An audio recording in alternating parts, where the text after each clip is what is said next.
एक आदमी पुनर्जन्म लेकर फिर से 8 साल की उम्र में लौट आता है। सबसे पहला काम वह अपनी माँ के लिए खड़ा होकर करता है। वह अपने पिता से तलाक लेने के लिए माँ को सहमत होने देता है। अपनी उंगली का निशान लगाने के बाद वह तलाक का कागज अपने पिता को थमा देता है, लेकिन एक पूरा परिवार बनाए रखने की खातिर उसकी माँ अब भी तलाक लेने से इनकार कर देती है। लड़का अपनी माँ से कहता है, एक धोखेबाज कमीना जो दिल बदल चुका है उसे कभी रोका नहीं जा सकता। जब वह जाना ही चाहता है तो उसे जाने दो। पूर्व पति के चले जाने के बाद महिला चुपचाप अपनी सालों की जमा पूंजी निकालती है। उसमें ट्यूशन के लिए $5000 और स्कूल खर्च के लिए $800 होते हैं। वह उससे कहती है कि खूब पढ़ाई करो और भविष्य में एक सफल इंसान बनो। लड़का आज्ञाकारी होकर मान जाता है। माँ जैसे ही पैसे का जार रखकर खाना बनाने के लिए मुड़ती है, वह सारी ट्यूशन की रकम उठा लेता है और सीधे स्टॉक एक्सचेंज हॉल पहुंच जाता है। वह शेयर खरीदना चाहता है। वह सारे सिक्के काउंटर पर उंडेल देता है। अपने पिछले जीवन की यादों के सहारे वह सोने से जुड़ा एक ऐसा शेयर खरीदता है जो लगातार 10 दिनों से लोअर सर्किट पर है। उसी समय एक सीईओ वहाँ से गुजरता है। वह लड़के को सलाह देता है कि जिस शेयर को उसने चुना है उसका कोई भविष्य नहीं है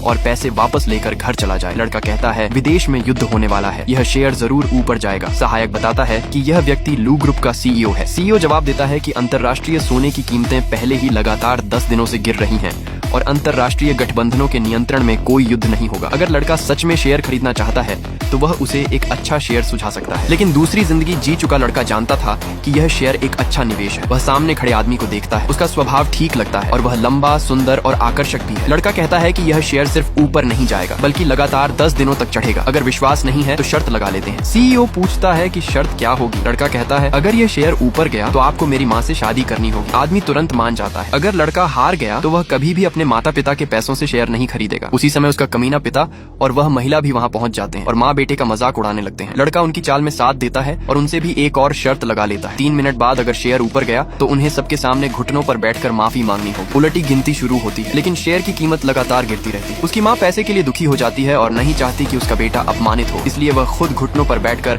हार मानने की तैयारी करती है। तभी इस निर्णायक क्षण पर ट्रेडिंग हॉल की बड़ी स्क्रीन पर अचानक ब्रेकिंग न्यूज चलने लगती है। विदेश में सशस्त्र संघर्ष शुरू हो जाता है। अंतर्राष्ट्रीय सोने की कीमतें तुरंत आसमान छूने लगती हैं। लड़के द्वारा खरीदा गया शेयर रॉकेट की तरह ऊपर उछलता है और लगातार बढ़ता जाता है। पूरा हॉल स्तब्ध रह जाता है।